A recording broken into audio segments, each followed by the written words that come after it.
Welcome, everybody, to Flat Earth Nation. It is a Flat Earth Nation. Don't let them tell you anything else unless they're willing to debate you in a fair and honest way. I have a couple of short videos I want to share with you. So, without further ado, let's get started on some health related videos. When some misinformed people hear of the grand opening of a new plant-based medical practice, one plant in particular may come to mind. Over the years, I've gotten a lot of questions about cannabis, and I figure it's high time to try to clear the haze. I didn't want to just take a potshot token effort and end up with some half-baked puff piece. There are burning issues about a growing industry with so much buzz and smoke and mirrors. The science can really take a hit. I mean, are there acute chronic effects, blunt trauma from impaired driving, perhaps? I wanted to give the straight dope, weed out any dubious research, and it's been quite a trip. 420 articles published within just the past few months. This is the review everyone was waiting for. The 2017 Current State of Evidence from the Institute of Medicine, tasked with conducting a comprehensive review on the health effects of cannabis. Started out with 24,000 sources, whittled it down to about 10,000 to produce this 468-page document. What did they find? I think it's fair to summarize that they found the purported benefits to be much smaller and weaker than are often reported, but so too the purported risks. So good news for the recreational user, mostly just worried about not getting cancer, but bad news for the patient who actually wants it to help their cancer. The only three benefits they could find substantial evidence for was as a treatment for chronic pain in adults, chemo-induced nausea and vomiting, and relieving self-reported muscle tightness in patients with MS. Even archetypal medical marijuana indications like glaucoma failed to live up to expectations. Despite popular belief to the contrary, extensive research over decades has documented that marijuana is not effective in the management of clinical glaucoma, a disease of increased pressure in the eyeball. I mean, it does lower pressure, but only for about an hour, and so you have to smoke a dozen joints a day. And even if you did smoke those few thousand a year, your body gets used to it, and so what little benefit there is disappears within a few months for most patients. On the other hand, conspicuously missing from this list of adverse side effects of long-term or heavy use is any mention of obstructive pulmonary diseases like emphysema, which you can get from smoking tobacco. And similarly, it doesn't look like smoking marijuana increases the risk of respiratory cancers like lung cancer or head and neck cancer, though cannabis may increase the risk of testicular cancer. There have been 3 studies so far on marijuana use and testicular cancer, appearing to increase risk about 50%, but only, it seems, for those smoking once a week or more, or for 10 years or longer. So what did they conclude overall? Were they for legalization, opposed? Basically, they concluded there simply isn't enough research, leaving patients, professionals, and policymakers without the evidence they need to make sound decisions either way. Further, this lack of evidence-based information poses a public health risk. That's one thing everyone on both sides can agree on: the need for definitive clinical research. Otherwise, we're just left with anecdotes, blogs, and ads which don't provide a sound basis for assessing the safety and efficacy of pharmacologic agents. Because cannabis is just a naturally occurring plant and cannot be patented, the pharmaceutical industry is MIA. What we need are large clinical trials. Until then, we're all just going to be scratching our heads. But where's the funding going to come from? For drug companies, interest in the plant is scant. Where's the payback? Big Pharma is interested in a reasoned approach. However, the development of newer cannabinoid modulators in profitable pill form will one day, writes this pharmacology professor, make the use of herbal cannabis a thing of the past.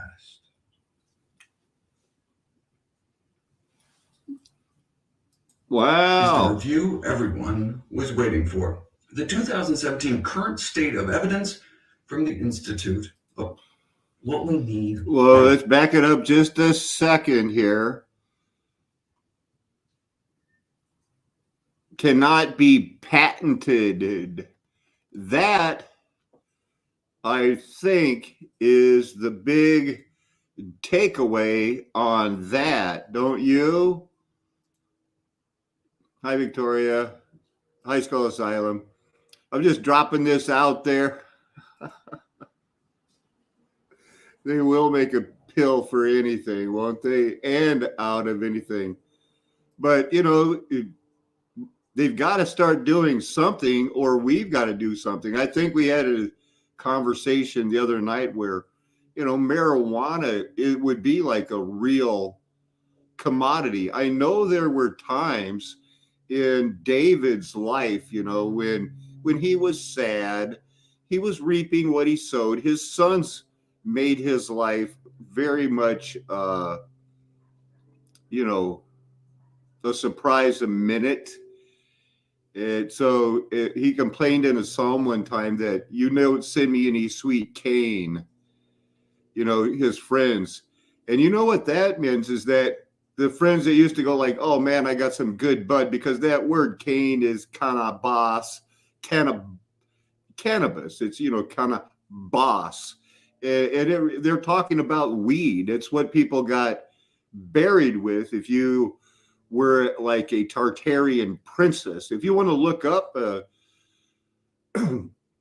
try tattooed Tartarian princess with weed, and you'll see, you know, they get buried with not just weed. It's, you know, it's bud. It's sinsemilla. It's a female strain, and that's where we're at. And just to let you know, Tommy's epidural went really well. I had to drive him away from the hospital because, you know, they don't let, you know, anybody on that outpatient stuff drive themselves. We went 2 blocks and he told me, pull over, I'm driving. And so he drove himself to a chiropractor, got his back set, hit some ice packs, watched a video, and now he's going to go lay down and let it all kind of settle in. I guess it's like WD-40, that steroid in the epidural. It's got to spread out into his spine now, and hopefully he'll have some relief.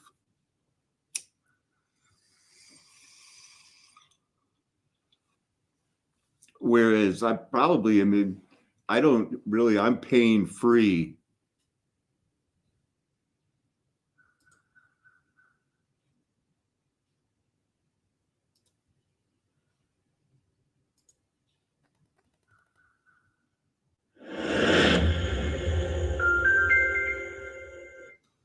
Why is there such a dearth of rigorous research on the effects of marijuana? The first major study wasn't published until 2007. Why did it take so long? Why did the pharmaceutical industry fail to show any interest? Some might prefer a simple answer. Since it's just a plant, it can't be patented for your stockholders, thus removing any incentive for investing corporate funds. Yes, but it's more complicated than just that. There are research funds available, $100 million of public money in a single year, but historically, that money was generally obtainable only for research on the negative effects. See, in the US, cannabis is still officially lumped in with heroin as a Schedule I drug, which means by definition, it's classified by the government to have no medicinal value, a designation that resulted in a near cessation of scientific research, particularly since the only way researchers could get it without risking jail time is a state-run farm in Mississippi, controlled by the National Institute on Drug Abuse, which has historically only green-lighted research aimed at demonstrating harmful effects.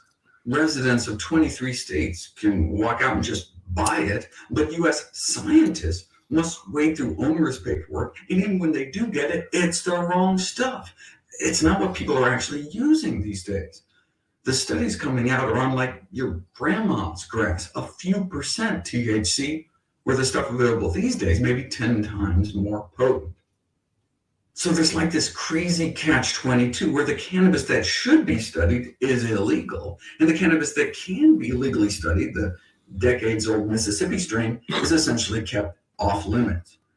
So ill-informed practitioners are thus left to make do with like anecdotes on the internet like everybody else, which is bad medicine. As long as clinical research on cannabis is controlled by regulators expressly opposed to the stuff, we may miss out on potential benefits. That's no excuse, though. Just because there are political barriers to research doesn't mean we should lower our bar in terms of demanding evidence. The sick still need medically sound treatments. Of course, now there's pressure coming from both sides. The marijuana industry is now big business, and with those billions can rally the troops. Cannabis researchers already talk of being bombarded with emails from pro-cannabis groups if they dare make any negative comments about the drug. Marijuana research is like tobacco research in the 60s, says one University of Colorado researcher. And so now there's fear big money will push the pendulum too far the other way. But the barriers go beyond money, politics, and prejudice. Cannabis research is hard to do. I mean, how do you do a double-blind study with marijuana? People know when they've been duped with placebo dope. People can tell the difference between pot brownies and regular brownies. Otherwise, they wouldn't eat them. And so if you know you're getting the active drug, the placebo effect can kick in hard, notes one neurobiology researcher, especially when you're dealing with subjective outcomes like pain or mood. And imagine if you're trying to do a population study on memory or cognitive impairment, and you're asking heavy pot smokers to try to remember how much they've been smoking over their life. I mean, you can imagine how that might influence data accuracy. Let me give you an example of how convoluted this can get. Neuropsychological testing of cannabis users have found residual negative effects in terms of scoring slightly lower on memory tests. But how do we know it's not a matter of motivation rather than actual cognitive impairment? That had never been tested until this study. They gave a group of potheads a standard learning test and just gave the standard spiel. Please complete the following series of tasks which measure different areas of cognition like memory and attention. That's what you'd normally say. And when you do, pot smokers score significantly worse. But what if you instead said this?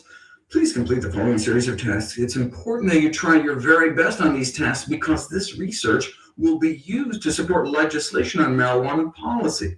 So, hey, if you do good, they might decriminalize weed or something. And under those circumstances, boom, the apparent cognitive impairment disappeared. Now, you could argue that lack of motivation is a problem in and of itself, but hey, it's better than having long-term brain damage.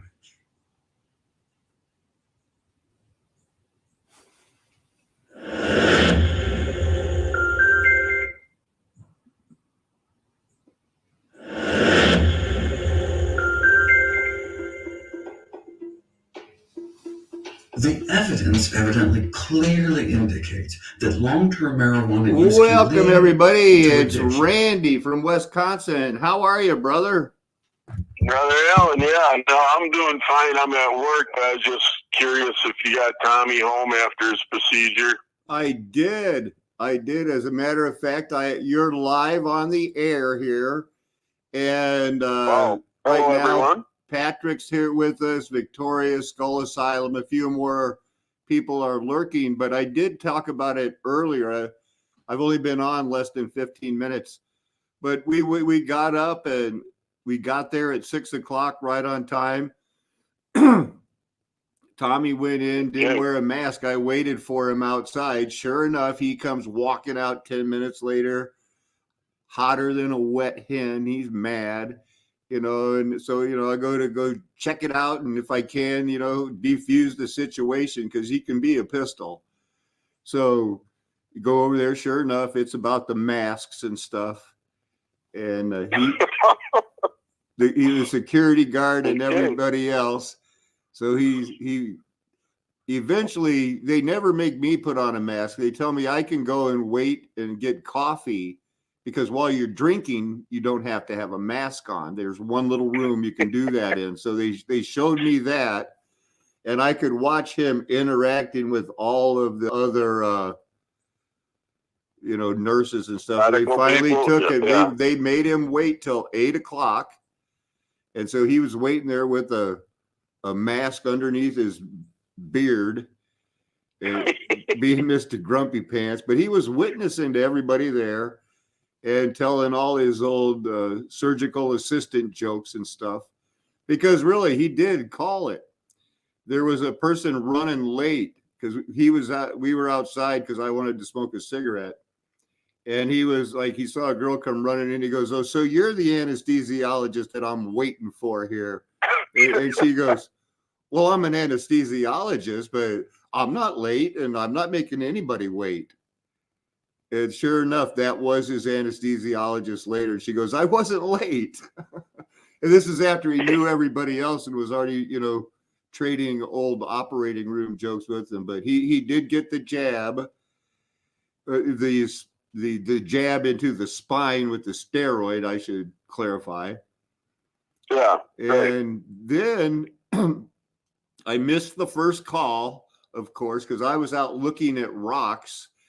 And so he texts me, and then I wait, and then sure enough, they called back when I'm driving over there. And so he comes out in a wheelchair, and they push him out there. I get him in the car.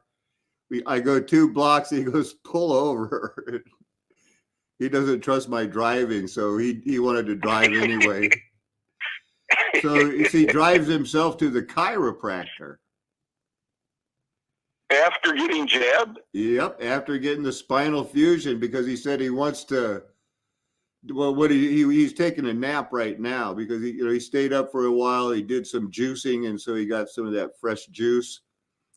And now his plan is that this steroid is going to work like WD-40. It's going to seep into his spine right now, and he's going to be pain-free for 6 months. Hey, Joel, welcome, brother. But as of yet, he feels bad. Different, yeah. Or? No, he said it's a 7 on a scale of 10 because of there's more. I guess it was 50 cc's of this fluid that's pushed into his vein that now has to disperse into the system. So did they give him like a local anesthetic in addition to, or just the jab? They add 0.5% lidocaine into the epidural. So that's supposed to be, but they gave him a shot because, it's what I guess they call like an 8-gauge needle that goes right through the disc into the spine. So it's like a long finish nail. Hollow, long finish nail. Yep. How's things going at work, brother? It's about more the same. But nothing changes much after 25 years? Oh, no. The BS has really intensified in the last year and a half. That's why they're forcing me into retirement, because I can't put up with the nonsense. Are they gonna make you train your own replacement or anything like that? No, I doubt that. No, you train yourself. Can you imagine that? I doubt if the guy is. Just sort of quick check in. I don't need to, take any more of your time, but I was just hoping things went, as smooth as you could anticipate. They did. I had 2. because while he was at the chiropractor, I went out again looking for rocks, and I found two that I'm going to present tonight. One is a duodenum and a pancreas that are, they usually go together. And another one is a good example of a heart, because Mike Wilkerson has been doing such good work on stellium 7. But so for now, I'm just throwing out some Creative Commons, no license needed videos on why marijuana should be legal. It's a great medicine and stuff like that. Okay, yeah. Well, you enjoy the rest of your afternoon, and we'll talk again soon. So, hey, big brother, don't tell me what to do. Don't tell me what to do. Oh, wait, I will have a good day. Never mind. Love you, brother. Bye now. That's always a pleasant surprise to hear from Randy.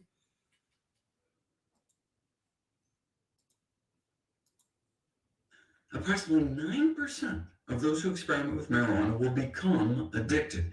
And that number goes up to about 1 in 6 among those who start marijuana as teenagers, and to 25 to 50% among those who smoke marijuana daily. By addiction, what they're talking about is like the colloquial definition, an acquired chronic relapsing disorder that's characterized by a powerful motivation to continually engage in activity despite persistent negative consequences. You may want to stop, but when you try, you may suffer withdrawal symptoms that make it hard to quit. This withdrawal syndrome affects about 50% of daily users and typically begins 1 to 2 days after stopping, peaks at 2 to 6 days, but the cravings, sleeping problems, nightmares, anger, irritability, unease, and nausea goes away after 1 or 2 weeks. Marijuana now has this reputation as being benign, non-habit forming, and that may be true for most users. Certainly less addictive than many other drugs like alcohol.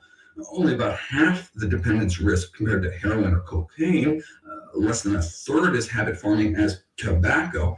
But 9%, 1 in 11 users, 1 in 6 for those starting in their early teens, is hardly an inconsequential percentage, given that about 20 million Americans actively use the stuff. However, not all varieties of cannabis are equally addictive. High-potency strains have been associated with a greater severity of dependence, but that's the stuff people prefer. This is not your grandmother's grass.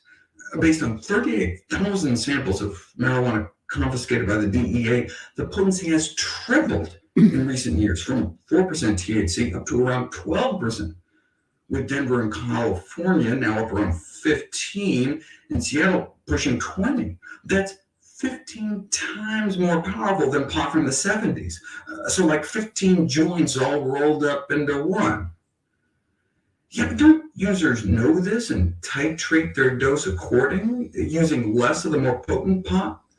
Yes, but they don't compensate fully, and so do end up getting higher doses, perhaps reflected in the increase in emergency room visits in Colorado for marijuana intoxication after legalization. Parallels have been drawn with the tobacco industry, intentionally boosting nicotine levels of their products to make them more addictive. But where that analogy breaks down is in the consequences of that addiction. Every year, tobacco kills 25 times more people worldwide than all illicit drugs combined. Alcohol kills about 10 times more, and cannabis alone probably contributes little to overall mortality, at least. So one has to consider the outcomes of substance dependence. Caffeine can be addictive too, but if it gets you to drink more green tea, then great. The consequences of consuming this leaf as opposed to this leaf depends on the health consequences, which we'll cover next.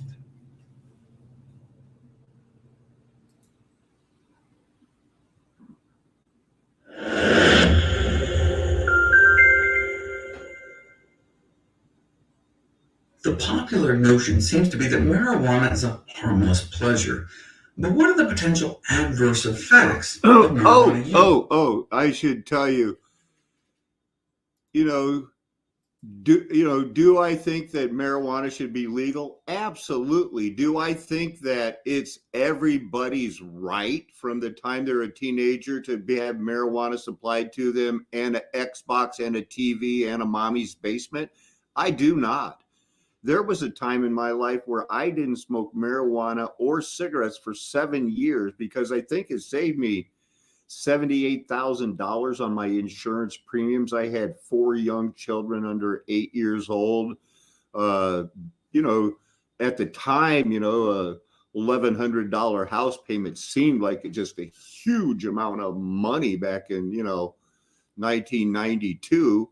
But that you do what you have to do. But marijuana should, you're not all in my position of where, I worked to where I could retire at age 54 so I could smoke weed whenever I wanted. Tommy's in pain. That's why he smokes it every day. But that doesn't mean everybody else should be smoking weed nonstop every day.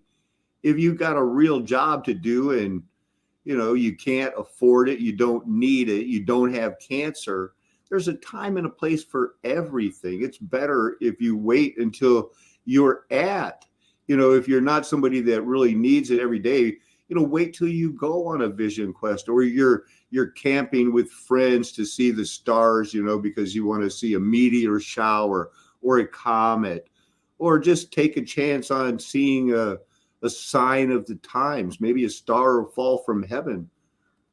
I promise I believe I've seen one, and nobody can tell me I didn't, because I'm like, oh my goodness, I even was yelling.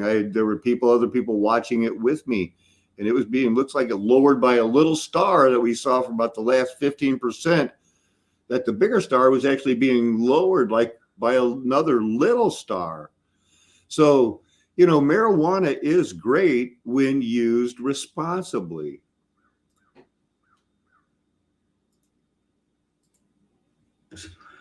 That's not an easy question to answer. Most studies to date have been cross-sectional or rely on self-reported health. Cross-sectional means a snapshot in time, so you don't know which came first. Are people sick because they're smoking marijuana, or are they smoking marijuana because they're sick? And if you just ask people how they are, pot smokers may be like, I feel great, even if they're actually suffering from some health problem. Few longitudinal studies have been done, meaning studies done over time using objective measures of health until now. More than 1,000 individuals followed up from birth to age 38, testing associations between cannabis use over decades and multiple domains of physical health. They looked at 12 health outcomes, and tobacco use was associated with worse health for 8 of 12, from impaired lung function to systemic inflammation and metabolic derangements. And cannabis use was associated with just gum disease. That's it. Cannabis use was unrelated to other physical health problems. Now, periodontal disease can lead to tooth loss, and there may be other dental health problems associated with smoking marijuana. But when cannabis is described as nefarious, the first thing to come to mind is probably not gingivitis. Is it possible that cannabis users are just living healthier than average lifestyles to counteract the effects of the drug, like eating more fruits and vegetables or maybe drinking less alcohol? No, neither are pot smokers exercising anymore. And so the absence of associations between cannabis use and poor physical midlife health could not be attributed to any of these other things. So maybe marijuana is just not that bad. Heroin may increase your risk of dying. Cocaine use may increase your risk of dying, but no association was found between mortality and marijuana. Now, they did just follow these folks until age 38. To find out what happens after that, we need to turn to Sweden, where they recently published the longest study ever on cannabis and mortality. 50,000 men followed up to around age 60. About 30 years ago, when they first reported on this cohort, no significant excess mortality was found among cannabis users, or abusers as they called them. But back then, these men were in their 30s, like in that other study. What happens when you follow them past middle age? when perhaps the health-related detrimental effects might begin to emerge. Those with a history of heavy cannabis use did end up having a significantly higher risk of death, a 40% higher risk of dying prematurely. But wait a second, I thought cannabis didn't kill. Cocaine kills thousands of Americans every year, alcohol kills tens of thousands, and tobacco breaks the graph, wiping out hundreds of thousands of people in the US every year. But marijuana doesn't even make it onto the graph. But what they're referring to is that no deaths have been directly attributed to the acute physical toxicity of cannabis.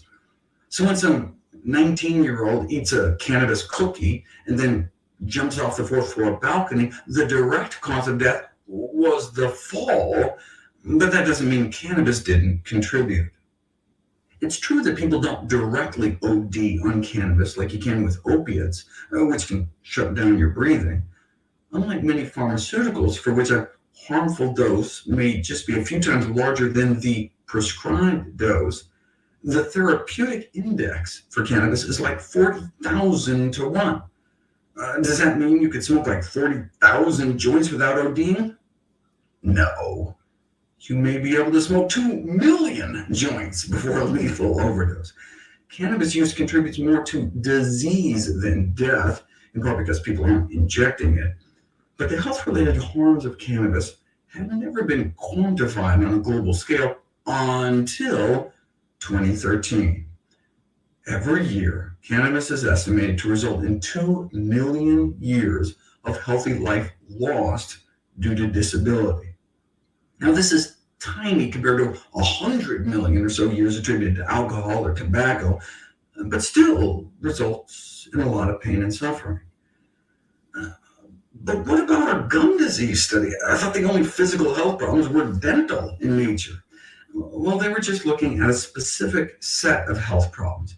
They emphasized that the periodontal problems are in addition to all the other potential issues like increased risk of accidents and injuries, bronchitis, heart attacks, and strokes, possibly infectious disease and cancer, as well as the mental health concerns. But in terms of as a more direct cause of death, marijuana may be suspected in maybe hundreds of deaths over an 8-year period, whereas a single pharmaceutical drug, Viagra, was involved in thousands.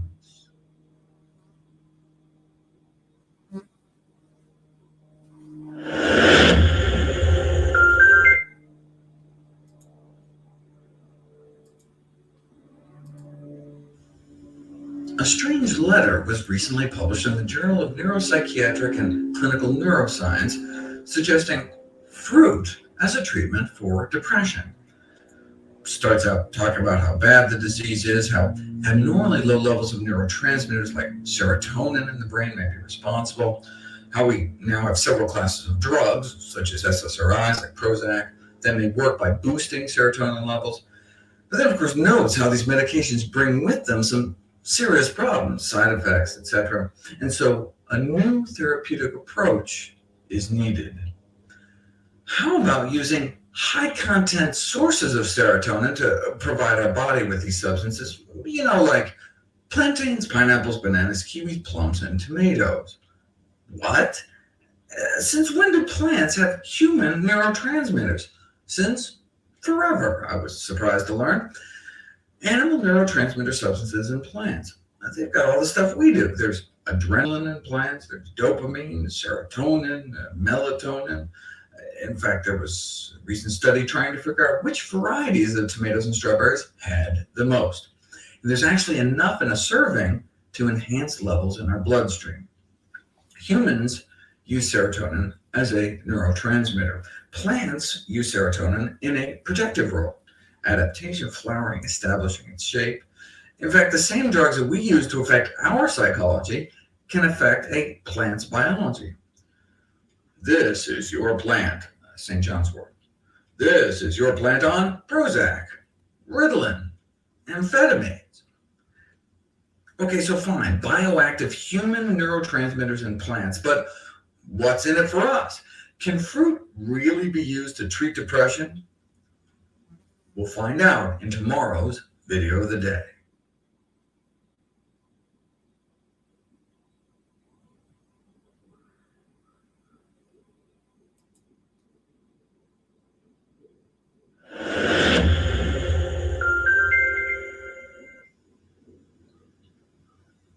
does frequent consumption of vegetables appear to cut one's odds of depression by more than half? And by more frequent, they mean eating vegetables not 3 or more times a day, but just 3 or more times a week.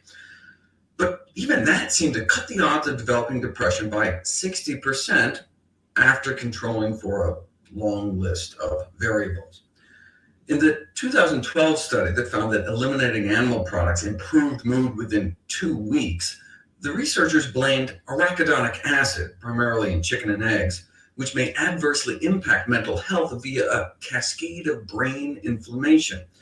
But better moods on plant-based diets could also be from the good stuff in plants, a class of phytonutrients that crosses the blood-brain barrier into our heads. This recent review in the journal Nutritional Neuroscience suggests that eating lots of fruits and vegetables may present a non-invasive, natural, and inexpensive therapeutic means to support a healthy brain. Yeah, but how?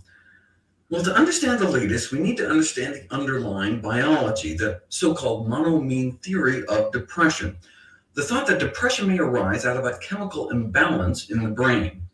Here's the oversimplified version. One of the ways the billions of nerves in our brain communicates with one another is through chemical signals called neurotransmitters. Here's the end of one nerve and the beginning of another. This is what it actually looks like under a microscope.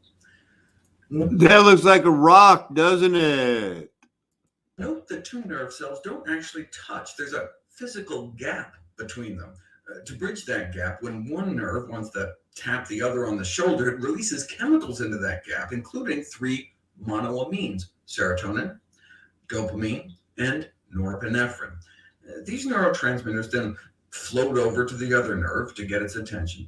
The first nerve then sucks them back up to be reused the next time it wants to talk. But it's also constantly manufacturing more, and an enzyme, monoamine oxidase, it's constantly chewing them up to maintain just the right amount. The way cocaine appears to work is by acting as a monoamine reuptake inhibitor.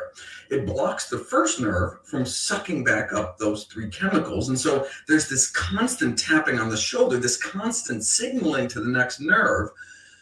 Amphetamines work in the same way, but also increase monoamine release. Ecstasy works like speed, but just causes comparatively more serotonin release. After a while, the next nerve may be like, enough already, and down-regulate its receptors to turn down the volume. It puts in earplugs. So you need more and more of the drug to get the same effect. And then when you're not on the drug, you may feel crappy because normal volume transmission just isn't getting through as much. Antidepressants are thought to work along similar mechanisms. People who are depressed appear to have elevated levels of monoamine oxidase in their brain. That's the enzyme that breaks down those neurotransmitters. And so if you have too much of that enzyme in critical parts of your brain, the black circles are the levels in the brains of depressed individuals, and white circles are that of healthy individuals. If the levels of your neurotransmitter eating enzyme is elevated, right, then your levels of neurotransmitters drops and you become depressed, or so the theory goes. So a number of different classes of drugs have been developed. The tricyclic antidepressants, named because they have 3 rings like a tricycle, appear to block norepinephrine and dopamine reuptake. And so even though your enzymes may be eating these up at an accelerated rate, what gets released sticks around longer. Then there came the SSRIs like Prozac, the selective serotonin reuptake inhibitors.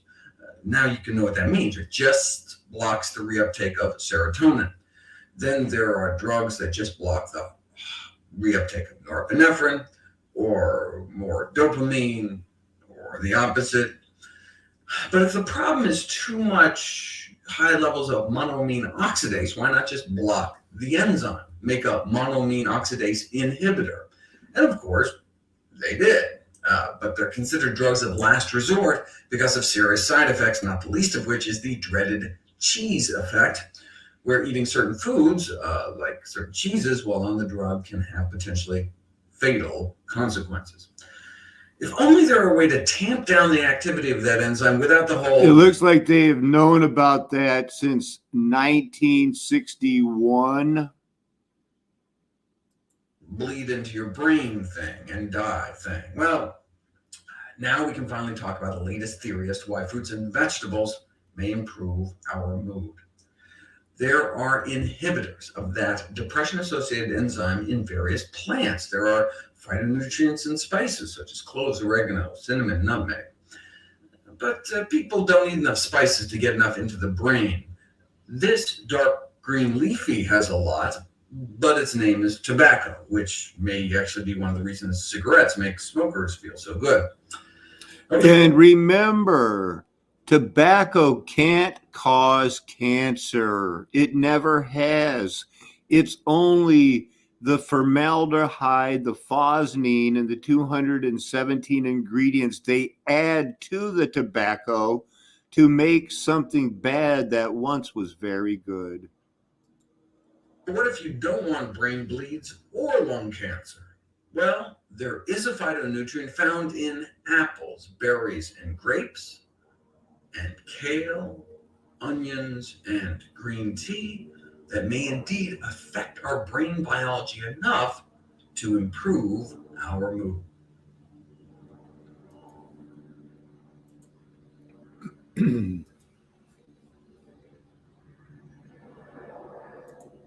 That's fun, huh? So if anybody wants to come in now and add anything, if you have 5 minutes that you want to chat about, we'll leave that up for a couple of seconds.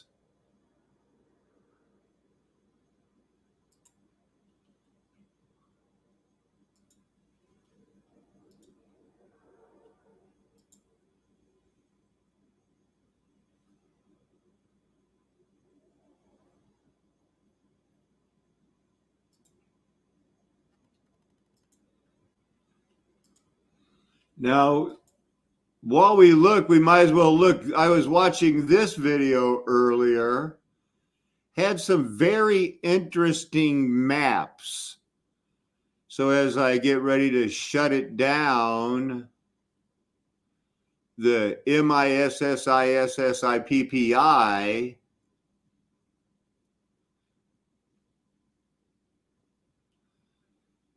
you can soak that in. They made a spillway here. This is Mississippi, Illinois. I wonder what parts is Cahokia. Well, this kind of like Kaskaskia to Cahokia. Okay. There's Cahokia.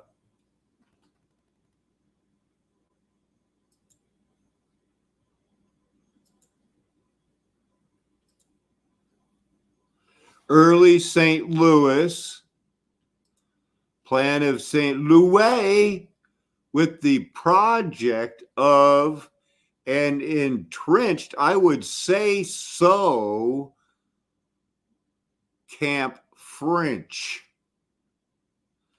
This scale is to fathoms. We've gone over those recently. Look at this as there's another part of a star fort, baby. Oh, over here on the corner, a redoubt. Don't redoubt it any longer, por favor. Nice little jagged wall there. Did you get to see the jagged wall over here? Terraformed coastline. Something happened on this island. This island. I don't know what it was, but I'll bet it was, look at just a random wall, smaller little redoubt for those who previously redoubted. Doesn't this look like that Corpus Calestrum, the Eye of Horus? like it's been terraformed to look like the brain Bapaluba brain. Another map that interested me. I thought I'd share it if I had the opportunity and I remembered. I don't see any star forts. Here, this says Blackfoot Indians. Miles in this one. Formerly, this was Louisiana, all the way up here in the Missouri Territory. Here's some Serpent Indians, Fall Indians.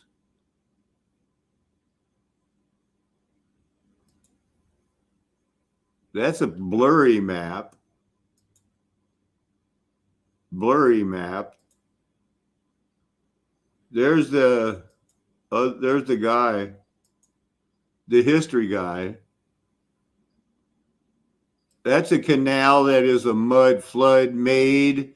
That's probably one of the original canals. They made that canal so more people would have more access to water. And I can just see their crops in other little canals. Maybe they had a fish hatchery over here. This is where they kept the bluegill. And over here is where they kept the trout. And the catfish just stayed out in the canal. Boy, that was a quick jump.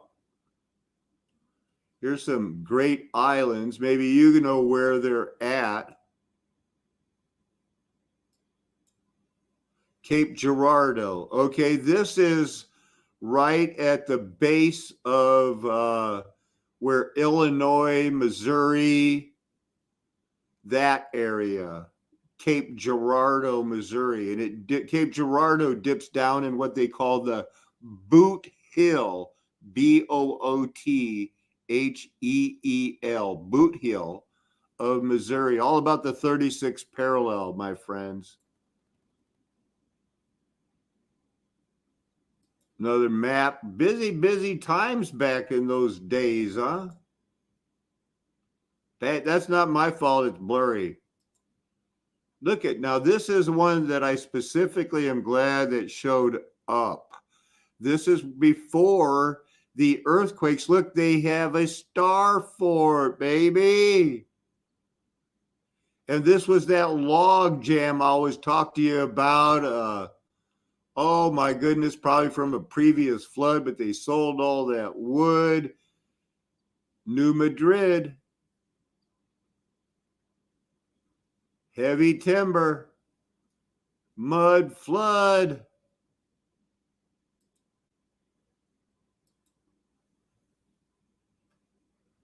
The timber upon this, probably this turn, a different word, he cut away to give Fort Bello, New Madrid, a full rake. That means, side to side of the river.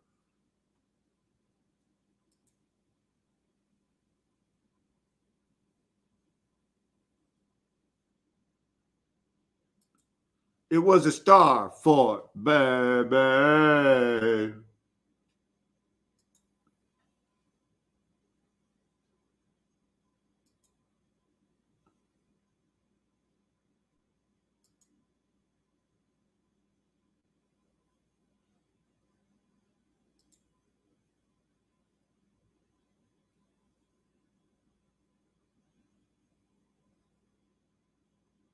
So what we had there was your cliffs and your meadows. Another blurry picture. There's the Boot Hill right there. So that must be the 36th parallel. Cape Girardeau is down here.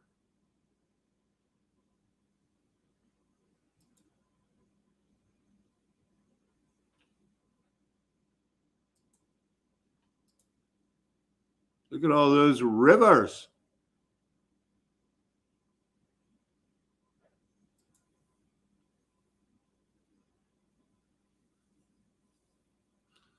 This part of the Michigan territory was free by ordinance of 1787. This was all Spanish possession, not Mexico, because Spain took it over, but not legally, morally, or in any way. You know, they did it for the, a false pope, man. This is our land now. In whose world? Evil Satan's world, synagogue of Satan world, big banker world. It's them against us, and they are the they. They are the they. What is this, an old map? It looks so neat, precise.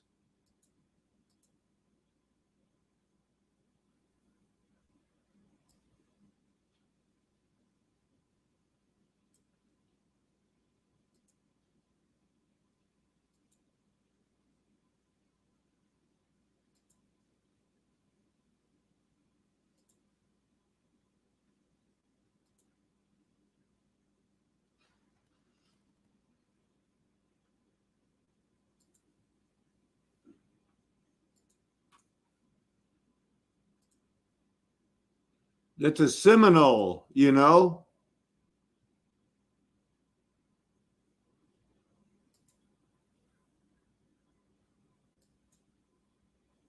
That's how you do it.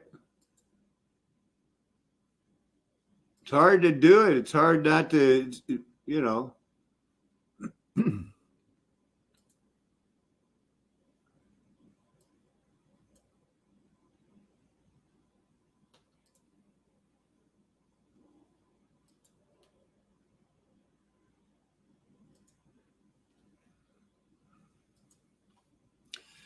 So, you know, how do they do that? How do they do that when they make it straight lines on the Mercator map? When they say that the shortest distance between 2 points is a curve, then why aren't those lines, why are they only curved on globes? Ah, man, who knows it? Hey, Ganja man, you got to go back and start over. I got the weed stuff way in the beginning, but it's not a long video for us. Look back tonight. Let me show you. Maybe they'll show up. I'm going to go over with some pictures of this rock.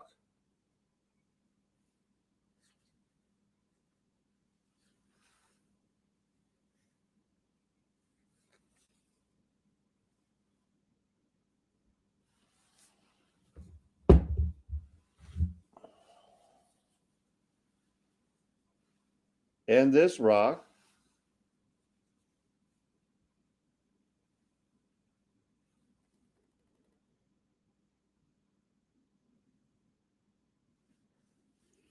Too much. I'll have to give it some pictures or something. At night, when I get the camera on it, it should jump out at us. So thank you all very much. Well, I'd be confused if you weren't confused. I hope you stick around and come back or watch some previous videos and maybe you'll get it. But there you go. Edna will help you out. The rocks are body parts, brother. Now you got it. Thank you for straightening that out for us, Edna. It's a flat earth nation. Mud flood was Armageddon. I'm never going to tell you anything else. Why would I? I'm trying to prove I have your best interest at heart. Amen. Hallelujah. Aho.